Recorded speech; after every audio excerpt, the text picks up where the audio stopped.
Samantala, sa kabila ng makasaysayang desisyon ng International Court, pinaalalahanan ni Supreme Court Associate Justice Francis Hardalesa ang mga Pilipinong mangingisda na huwag padalos-dalos sa pangingisda sa West Philippine Sea. Ang detalye, alamin natin mula sa aming kasamang si Ria Fernandez via phone patch. Sabi, hinay-hinay lamang, ito ang panawagan ni Supreme Court Associate Justice Francis Hardalesa sa mga mangingisda nating malapit sa mga pinag-aagawang teritoryo sa West Philippine Sea. Ani Hardalesa, inaayos na ng mga otoridad ang panuntunan sa pagpapatupad ng paborableng desisyon ng International Tribunal sa ating kaso laban sa China. Ito para masiguro na rin ang proteksyon at kabuhayan ng ating mga mangingisda.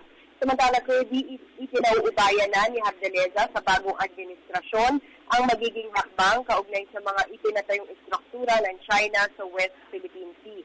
Subalit nilinaw nito na hindi rin maaaring magpatayo ang Pilipinas ng artificial island dahil nakasad umano sa desisyon na iligal ang pagtatayo ng isla ng China. Kahapon, sinabi ni dating Foreign Affairs Secretary Albert Del Rosario na pinatunayan ng ating pagkapanalo na ang tama ang mananaig at pantay-pantay ang lahat ng bansa sa ilalim ng international law. Dapat na umanong tutukan ngayon ng bansa ang mahikayat ang China na sumunod sa desisyon na una nang nagsabing hindi nito kikilalanin ang ruling.